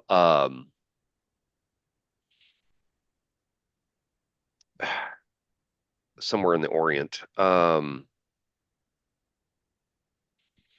Anyway, big neon city. And Hong Kong, it's not, I don't think it's Hong Kong. It's like to start with an M, Macau. Macau. I'm almost positive it's Macau. Yeah. Hey, look at me, a neon city behind me there. Um, there's a brilliant fight scene in Skyfall with Daniel Craig fighting a bad guy, and they're in this office building, and the neon city is outside of the windows. Oh, Um, nice. and so the entire fight scene is almost entirely in silhouette. Oh, okay. Yeah, It's that's nice. it's That's brilliant. good. That's good shooting right Yeah, there. it's Yeah, brilliant. It's yeah, brilliant. I like that. You know what, my friend? Today, just watch that scene. Okay. You I will may end up just watching Skyfall today you will when this is enjoy all the over. cinematography of that fight scene, and then, like I said, get to where Javier Bardem comes in, and you'll take off from there. Right on. All right. The next film on our list is one we have discussed. It is Jeffrey and my introduction to James Bond. We were introduced at Yes. the same time in the theater. It is Moonraker. Yep. Moonraker is a 1979 spy film, the 11th of the James Bond series produced by Eon Productions, and the fourth to star Roger Moore as a fictional MI6 agent James Bond. The third and final film in the series to be directed by Lewis Gilbert. It co-stars Lois Childs, Michael Lonsdale, Clary, and Richard Kiel. In the film, Bond investigates the vanishing of a space shuttle, leading him to Hugo Drax, the owner of the shuttle's manufacturing firm, along with astronaut Dr. Holly Goodhead. I forgot that was her name. Holly Goodhead. Bond follows the mystery from the California to Venice, Rio de Janeiro, and the Amazon rainforest, and finally into outer space to prevent a plot to wipe out the world's population and repopulate humanity with a master race. That never works. No. Okay. The story was intended by author Ian Fleming to become a film even before he completed the novel in 1954. He based it on a screenplay manuscript he had devised earlier. The film's producers had originally intended to make For Your Eyes Only, but chose Moonraker as a result of the resurgence of the science fiction genre, which is why 2 years later they made For Your Eyes Only. Right. The success of Star Wars and NASA's concurrent test flights of the space shuttle. Budgetary issues led to the film being shot primarily in France. Other locations included Italy, Brazil, Guatemala, and the U.S. The sound stages at Pinewood Studio in England, traditionally used for the series, were only used by the special effects team. Moonraker was a high production cost of $34 million. more than twice as much as The Spy Who Loved Me, which was the last film they'd done. And it received mixed reviews. However, the film's visuals were praised, with Derek Meddings being nominated for the Academy Award for Best Visual Effects. And it eventually became the highest grossing film of the series at the time, with 210.3 million worldwide, a record that stood up until 1995's GoldenEye. So Moonraker was the biggest. It was the biggest hit until GoldenEye. Um, Hmm. this was Bernard Lee's final outing as M before his death in January of 1981. Um, Moonraker is very science fictiony. I love it. Oh yeah, Moonraker is very cool. This is And where you they're in get the Venice with all the glass workers. All of that shit is beautiful. yeah with the gondola that becomes a speedboat. Yeah, Gondola becomes a Um, speedboat. this is the movie where he gets the watch with the dart in it, or the little explode, the little rocket or whatever it is that comes out of it. This is very gadget driven, Yes, it is. and it's just so when this movie came out, I got a little upset stomach in the theater Uh-huh. because prior to this, I had gone on Spindletop at Six Flags for the first time. Let me rephrase that. I went on Spindletop for the first and only time in my life, which made me violently ill. Spindletop was this ride at Six Flags where it started spinning around and then spinning around faster and faster and faster so that you were stuck to the wall and then the floor would drop and so you're hanging there on the wall. I can't my equilibrium cannot take spinning like that and it makes me very violently ill. Oh, excuse me. So I had been on Spindletop before this. I don't say it like right before I saw the movie or anything, but somewhere before this. And in Moonraker, James Bond has to go in this centrifuge where Uh-huh. he has to survive in the centrifuge. And yeah, it made me I almost got violently ill in the movie. But Love I love Spindletop. I love Moonraker. I love everything about it. Hugo Drax is a little over the top, Mm-hmm. but it's really good. It's got Bernard Lee, as you said, as M, who was great in it, big with the gadgets and the cool tech and all that kind of stuff. So this is a great one. It was, as we said, it was our first entry into James Bond, and so I've got a special place in my heart for Moonraker, without a doubt. It's a C. Not a C grade. It's a must see movie. Yeah. Moonraker's great. I would definitely start with some of the other ones first. But Moonraker, especially if you're into science fiction and gadgetry, is pretty. There's people in British soldiers in spacesuits with guns. It's Yeah, awesome. yeah. The final film on our list, uh, and I think we talked about it the whole time. It's For Your Eyes Only. Hmm. Hmm. Which again, I think Jeffrey and I both agree. This was Roger Moore's high point. Absolutely. Yeah. It was directed by John Glenn. Produced by Albert Broccoli, the film stars Roger Moore as a fictional MI6 agent James Bond, co-stars Caroline Bouquet, Chaim Topol, Lynn Holly Johnson, and Julian Glover. It's the 12th film in the James Bond franchise, hot off the heels of Moonraker, just a couple of years before. Although the script is principally based on two Ian Fleming short stories, For Your Eyes Only and Reciso. Some elements of the plot were also inspired by the novels Live and Let Die, Goldfinger, and On Her Majesty's Secret Service. The film follows Bond as he attempts to locate a missile command system while becoming tangled in a web of deception spun by rival Greek businessmen, along with Melina Havelock, a woman seeking to avenge the murder of her parents. After the science fiction focused Moonraker, the producers wanted to return to the style of the earlier Bond films and works of '07 creator Fleming. For Your Eyes Only followed a grittier, more realistic approach and a narrative theme for revenge and its consequences rather than the fantasy narrative of Moonraker. Filming took place from September of 1980 to February of 1981. Locations included Greece, Italy, and the United Kingdom, while underwater footage was shot in the Bahamas. Sheena Easton's performance of the title theme song was heavily lauded, which we talked about in the previous episode. It did pretty well. It did not do as well as Moonraker, but it did better than they expected. I think it generated 195.3 million worldwide in 1981 dollars, which was not as good as not it's 1979 dollars, but it's still not bad. Um, so it allowed them to go on and do Octopussy and The Living Daylights Mm. and A View to a Kill and all that, or View to Kill and the Living Daylights. But as we said, this one is great. There's a scene where they're Bond and one of the Bond girls are getting drugged behind a boat across a barrier reef, which is it makes it, when you're watching it, especially in the theater, which where how I saw it originally, it was hard to breathe when you're watching it. And Hmm. to this day, Hmm. even though I've seen it a bunch, I catch myself trying to hold my breath a little bit because it's like, oh my God, they're gonna get it because it's pretty graphic. I mean, they're getting drugged behind a speedboat by the feet, right? Wasn't it by the feet? I Yeah, believe so. yeah, by their feet across a live reef.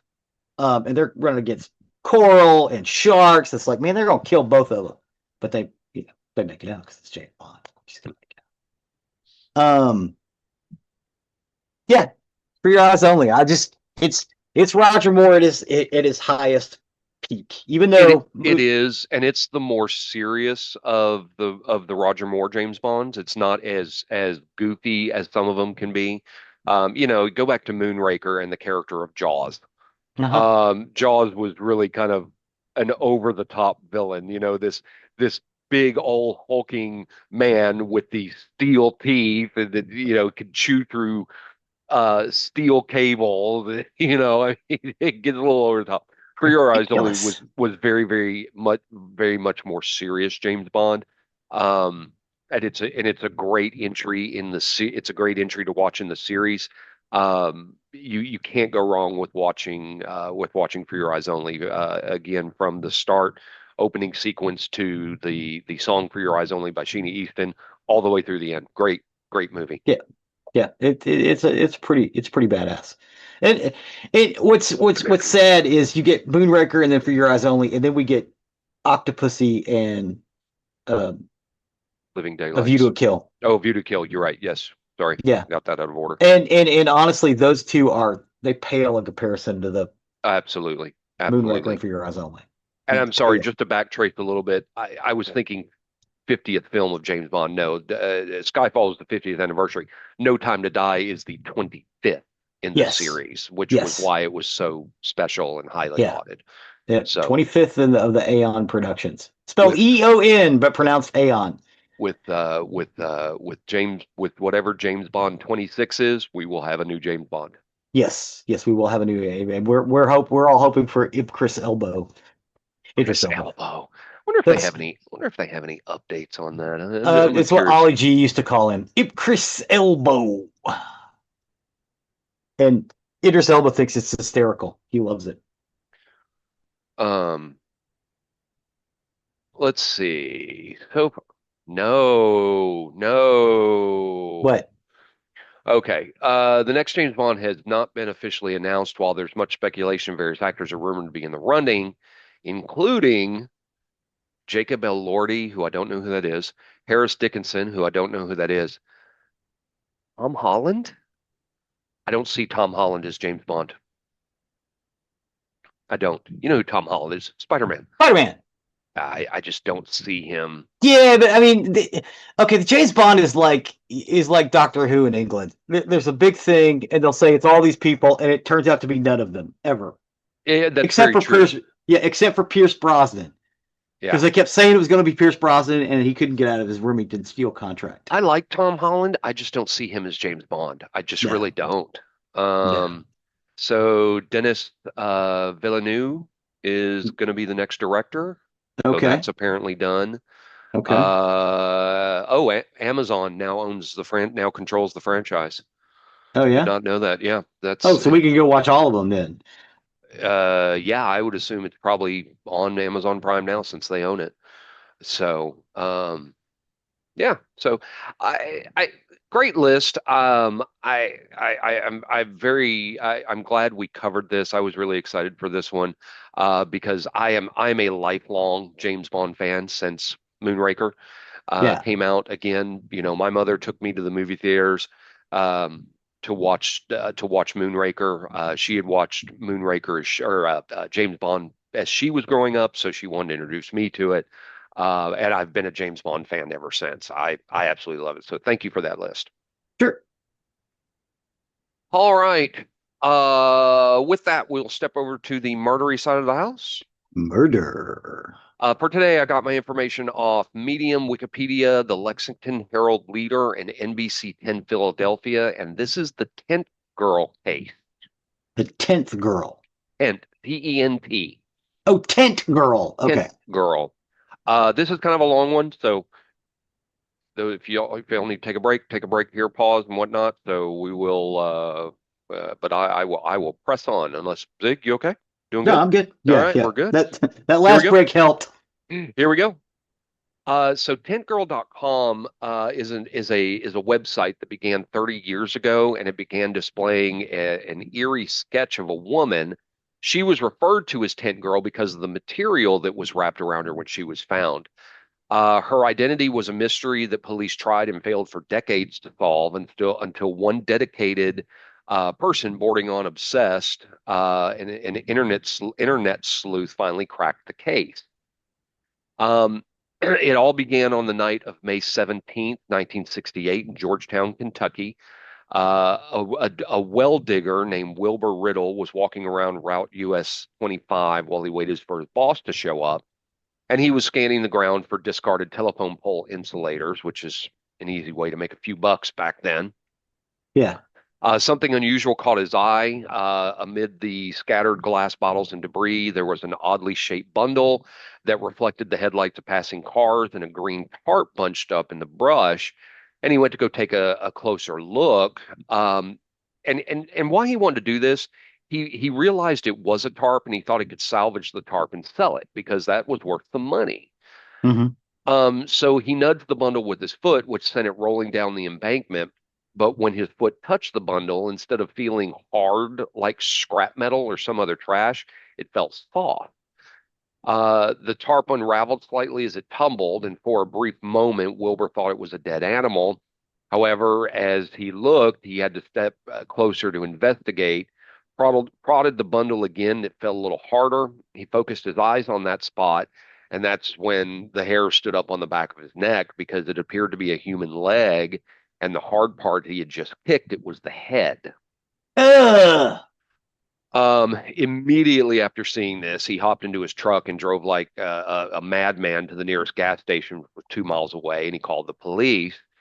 Shortly after that, Sheriff Bobby Vance, along with Deputy Jimmy Williams and Coroner Kenneth Grant, met with Wilbur, who led them to the body's location. As is protocol, they asked Wilbur what he was doing in the backwoods of town, for which he told them he was a well digger and he, with his boss, were hired on a drilling project nearby.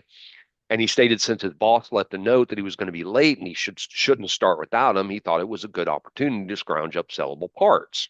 Yeah. So after initial questioning, the police asked Wilbur to show them where he discovered the body.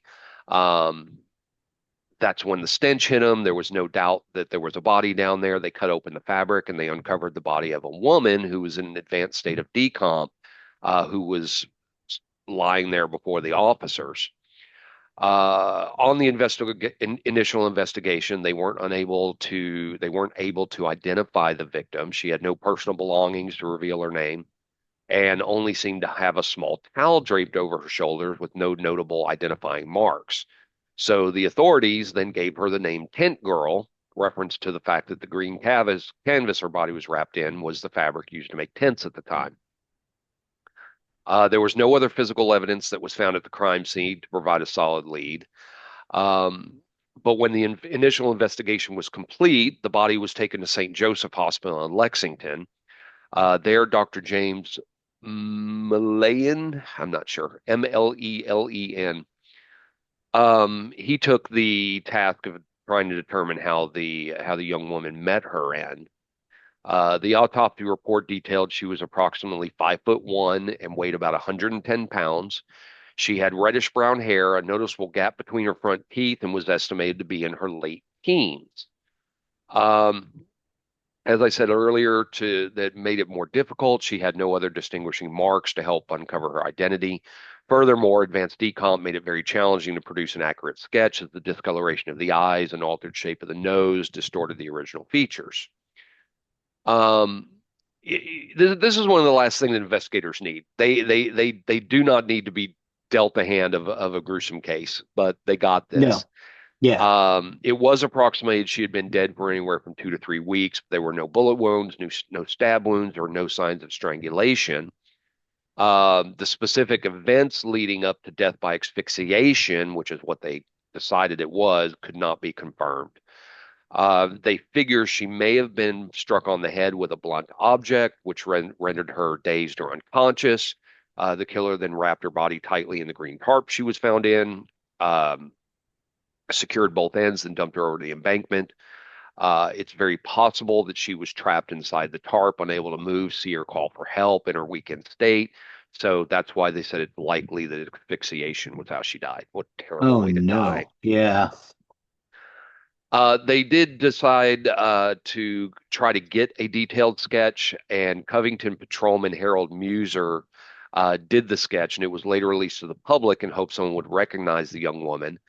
Police could only pin their hopes on the sketch because that was their only lead. Um, if they couldn't, she was just going to be another name that'd be lost in the shuffle of unsolved cases. And on top of that, they had a killer on the loose. For all they knew, Yeah. could strike again. Um, so they needed help. Um, Immediately after the sketch was released to public, more than a dozen people arrived at the Frankfurt police station wondering if she was their missing loved one. Unfortunately, or fortunately, really, depending on how you looked at it, each person either left disappointed or with renewed hope that their loved one could still be out there alive and well. In the weeks that followed, police received over 100 calls, each one carrying a desperate voice on the other end of the line. And out of all these potential leads, only three showed promise. The first was Loretta Jean Slesser, who was reported missing by her family about a year before the discovery of Tent Girl. A recent update to her case was a reported sighting in Florence, Kentucky, roughly 60 miles from Georgetown. Loretta would have been 16 at the time. She matched the description almost to a T, even down to the cavities in her two upper front teeth.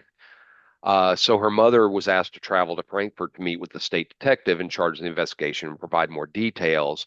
However, during the interview, it was revealed that Loretta was 5'4" and not 5'1" like in the unidentified victim.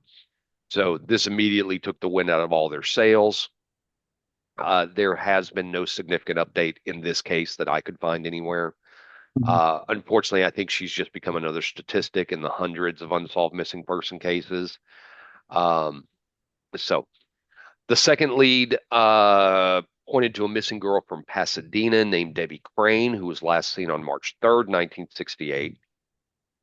Witnesses reported seeing her with two men, her boyfriend Carl Colby and his brother Floyd Colby. And this lead came from Detective Sergeant Miller of the Maryland Police, who'd come across the Tent Girl case. And after seeing the sketch, he noticed the similarities between Tent Girl and Debbie Crane. So he reached out to Chief Detective Lieutenant Algen Roberts in Kentucky, who immediately cross-referenced Crane's description with Tent Girls, and the similarities were too significant to ignore. So Lieutenant Roberts requested that Sergeant Miller escort Debbie's family to Georgetown for an official identification. And on June 13th, 1968, her aunt, Velma Crane, made the trip. Um, for 2 grueling hours, Velma examined autopsy images searching for any similar feature. But with the body so badly decomposed, she couldn't positively identify Tent Girl as her niece. There was some hope. Debbie's dental records were obtained, and initial comparisons suggested a possible match. But then an anonymous phone call threw everything into question when they just thought they might have this solved. A man with a gruff voice contacted Sergeant Miller, insisting Debbie Crane was alive and well in Bradford, Pennsylvania, but he hung up before Detective Miller could ask any questions. Determined to verify this, Miller traveled to Bradford, and to his surprise, he found Debbie and Carl Colby living comfortably, completely unaware of the chaos, 500 miles away. Yeah. The couple was brought back to Maryland, where they announced to Debbie's parents their plan to marry. So this led to an end. Yeah. But Glad a hey, family got a happy ending, but yeah. At least no one's missing. dead end for Tent Girl. Yeah. As the case was growing cold, a new call came in from a distraught mother who could potentially solve the case once and for all. She was searching for her 15-year-old daughter, Doris Ditmar. Based on her description of Doris, it again seemed highly possible that her daughter could be Tent Girl, and every piece of the puzzle was seeming to fall into place. Even without being able to verify the body due to the advanced state of decomp, Doris's mother began to believe that Tent Girl might actually be her missing daughter. But just as police were about to release the body to the Ditmars, that door would slam shut because Doris Ditmar's daughter was found alive and well. As it turned out, she had run away with her boyfriend, frustrated by her mother's constant meddling and nagging about her personal affairs. So Hmm. another missing daughter was turned out to be a runaway. So police were back at square one. So these three leads were robust. They decided they need to look at it from a different angle. Kentucky police uncovered similarities to another murder case in Doylestown, Pennsylvania. The lifeless body of 16-year-old Candace Clothier was found wrapped in a canvas tarp roughly a month prior to the discovery of Tent Girl. So they thought, maybe it's possible Tent Girl wasn't the first victim. Both Hmm. cases involved the body of a young woman found wrapped in a canvas material. Um, any clue to this point, even if it was a coincidence, had to be explored. So they took a sample of the tarp used in the Clothier case, which was sent to Kentucky State Police Department for analysis. But when the results came in, they were disappointed to find the lead might have been a red herring. The fabric in the Clothier case turned out to be from a canvas duffel bag, not a tent-like material. And then Candace Clothier's death it ended up being ruled accidental drug overdose before they finally further separated the investigation. So Hmm. this proved to be another dead end. Um, Nothing else was discovered to connect those two murder cases. So Sheriff Vance and the Kentucky State Police were back to where they started. Tent Girl remained a distorted face without a name. Over a month had passed since the body's discovery, and the police hotline dedicated to inquiries about the case had gone from receiving hundreds of calls to zero. Yeah. Um, so Harold Mueller spent weeks studying images from the autopsy before drawing a new sketch of the unidentified victim, believing Hmm. me to be a closer representation of the girl's, appearance in life. He gave her a rounded face with less prominent cheekbones. What did remain consistent was the cavity in her front teeth, which caused a notable gap that Mueller pointed out would be the key detail. Police released an updated sketch, and then waited. And then over the next couple months, the case kind of went to a crawl. Occasionally, there would be new findings, such as forensics being able to lift a partial fingerprint. But this new evidence was unlike uncovering a small piece in a puzzle of about, like a thousand piece mystery. It wasn't enough to give investigators direction where to go. 8 months passed, and Georgetown officials were no close to uncovering her identity, let alone her killer. And by January of 1969, they were on the verge of giving up. County attorney and lead investigator Virgil Pryor was interviewed by the Kentucky Post, and he reluctantly admitted that Trent Girl may never be identified. A few months later, Master Detective, which is a true crime magazine, published an article about the unsolved case, hoping to reach a wider audience. Initially, the publication story led nowhere, but what nobody predicted is this would actually end up being a catalyst for a major breakthrough. 29 years and 11 months later, as the case went 30 completely years. cold, the responsibility of the investigation fell to the Scott County Sheriff's Office in Kentucky. And over the years, it was passed from one investigator to another and remained unsolved. And so, buried beneath a nameless tombstone, she was remembered not by a loving inscription by family or friends, but by cold clinical detail. Everything she had been, her identity and her story, were reduced to words from her autopsy report, punctuated by a melancholic declaration. And this is what was on her headstone. Tent girl found May 17th, 1968 on U.S. Highway 25 North. Died about April 26th to May 3rd, 1968. Age about 16 to 19 years. Height 5 foot 1 inch. Weight 110 to 115 pounds. Reddish brown hair. Unidentified. And in this limbo is where Tent girl will remain for the next 3 decades. So we're going to fast forward to October 1987. Todd Matthews was a 17-year-old factory worker, and he went to meet up with his friends to hang out for the evening. Halloween was just around the corner, and so they decided to swap scary stories. The usual. And then one of the friends, Lori Ann, it was her turn. Todd was very smitten with her and he hung on to every word, but she wasn't telling your normal over the top urban legend. Her story was real. It was a gruesome crime that had haunted her own father for years because Lori Ann's full name was Lori Ann Riddle and her father was Wilbur Riddle, the man who discovered the body of Tent Girl. Oh, wow. So this night would set Todd Matthews on a path he never would have anticipated. He and Lori Ann would marry. But from that night on, Todd became determined to uncover the identity of Tent Girl. Um, and his drive for this might have been shaped by his own past. He had a brother and sister who passed away as infants, and he knew the pain of losing loved ones that felt unfair and resolved. He empathized with Tent Girl and believed that she, along with her family, deserved closure, and whoever did it put to justice. So the story became an obsession for him, and it pushed him to search for answers.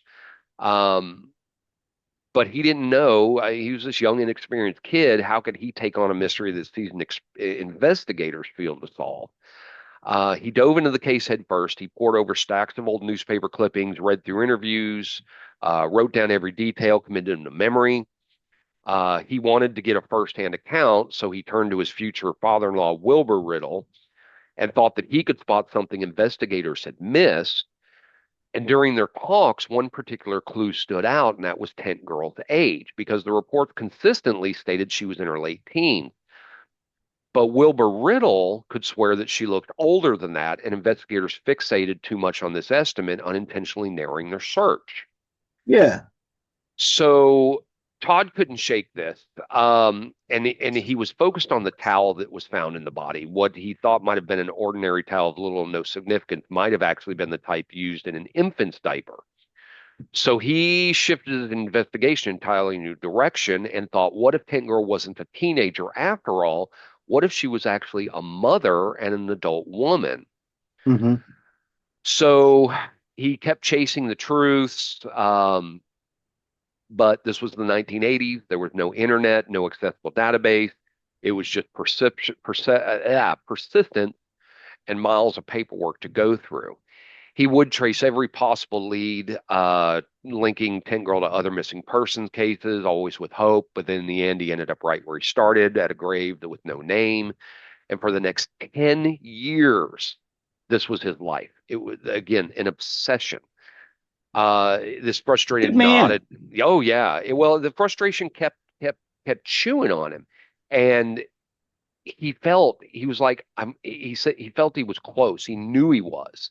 He thought that the truth was always within arm's reach, but that he just couldn't get it.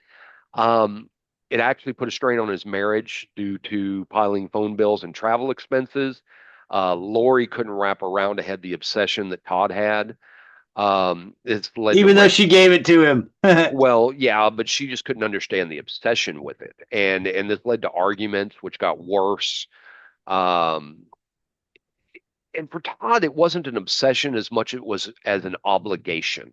Yeah. Um, he decided to make it his personal mission to become more methodical and becoming a seasoned investigator, and he was developing a sharp eye for details.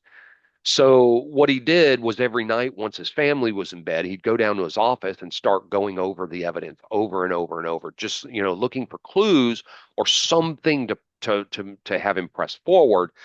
But then he started to feel like he was running in circle.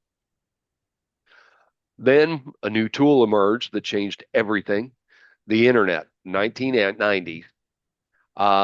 He recognized this potential immediately, not just as new technology, but a way to connect with people in an instant. With email, he could now contact people faster than before. Government agency records were suddenly at his fingertips. Reaching out to media networks was no longer slow. It was changing the way investigations were being conducted. And for someone like Todd, it wasn't just an advantage, this was a game changer. So in 1997, he launched tentgirl.com. The domain is now sold and contains very different content, so you can't see it anymore.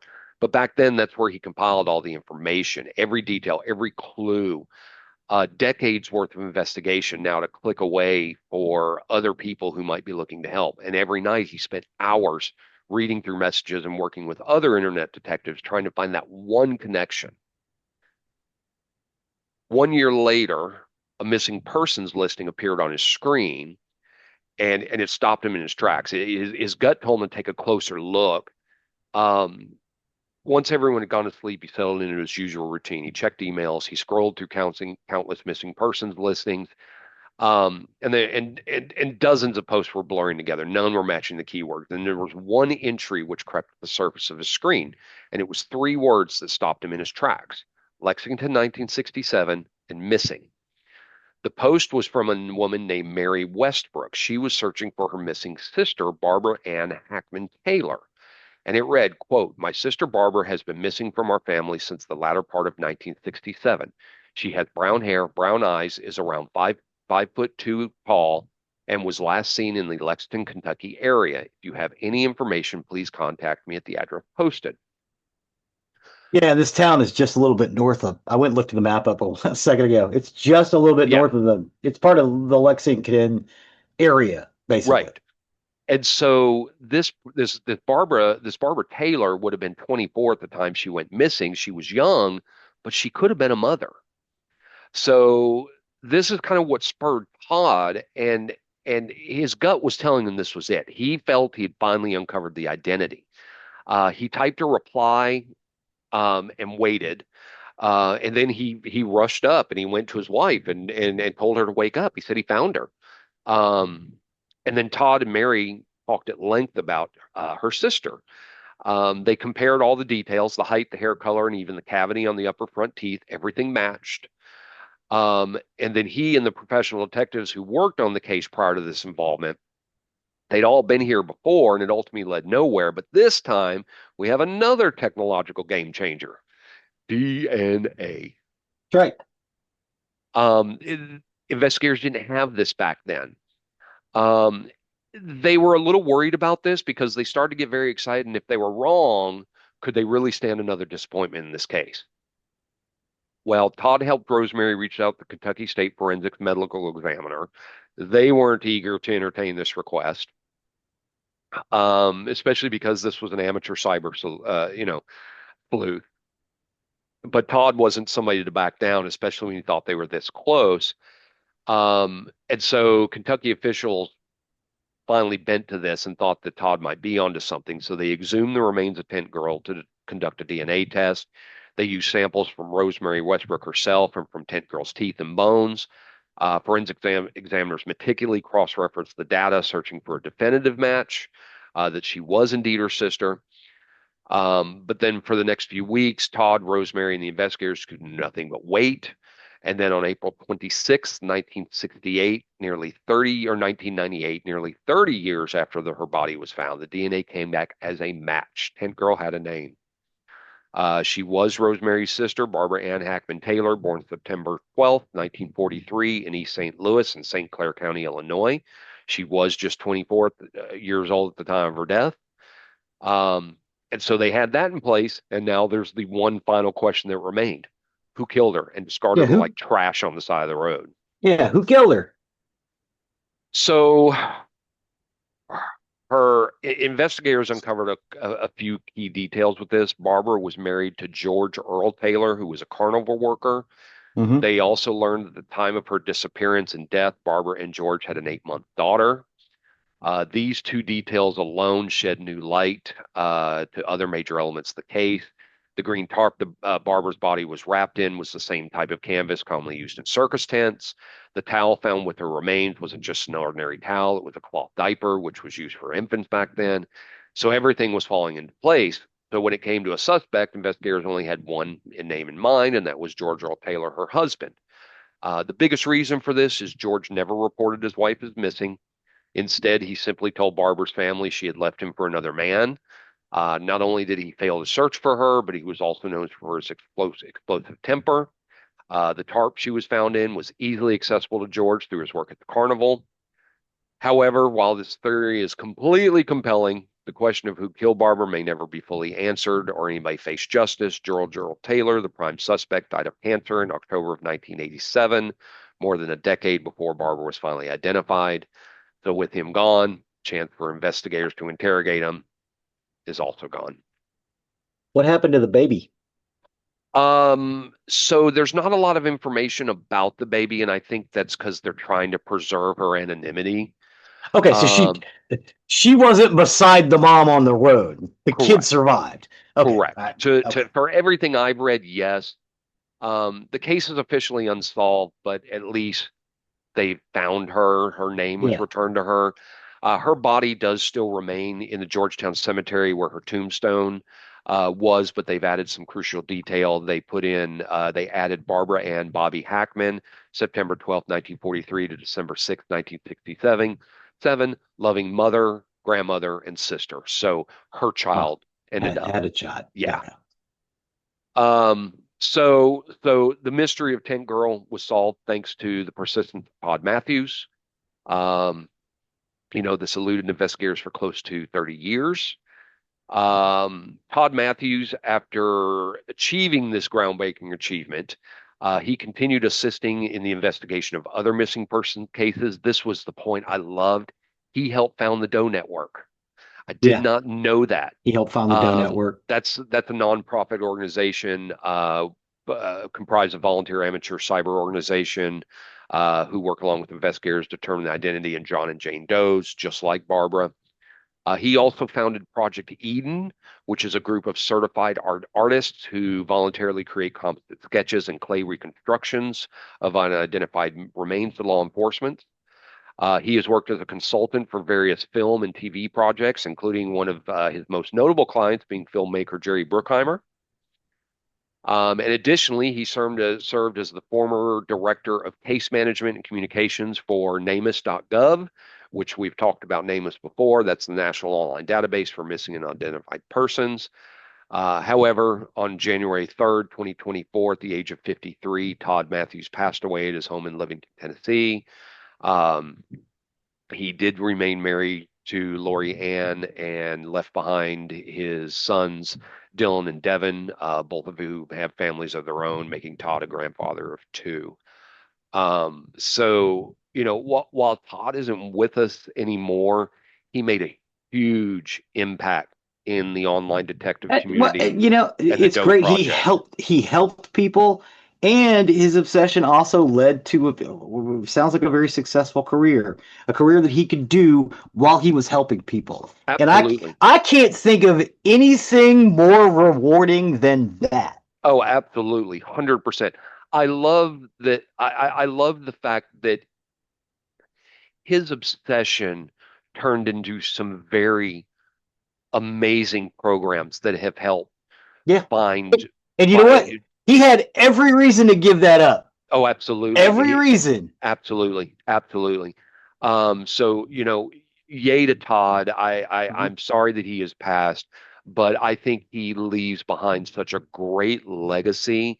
And that was one of the things that attracted me to this story is when I found out that he had founded the Doe Project. And just with this case, it was so fascinating. But yeah, that's the story of the Tent Girl.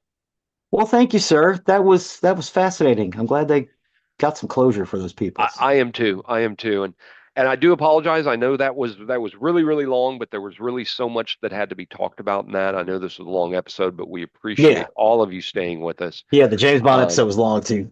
oh yeah, absolutely. I don't even know how long we went on this episode. I think almost 2 hours.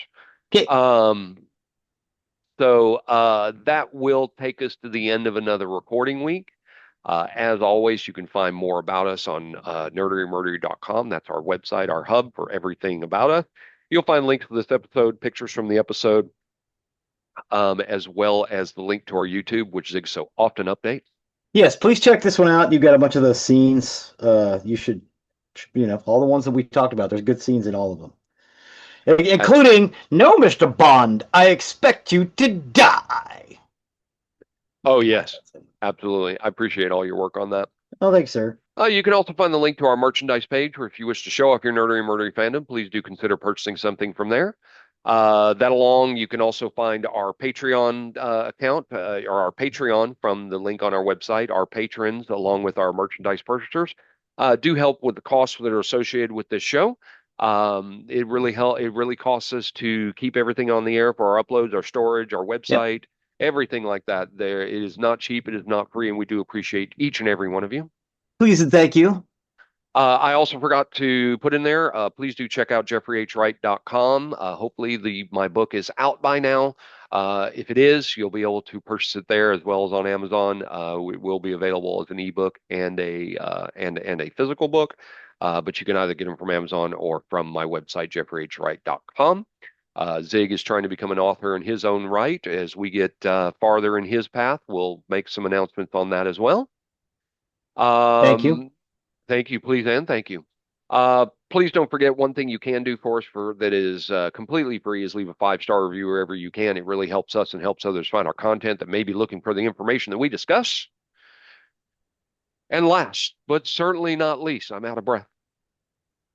Chuck, go to sleep, my man. Good night, Chuck. Good night, Chuck. With that, I have been Zig with your nerdery. and I'm Jeffrey with the murdering. Cue the music.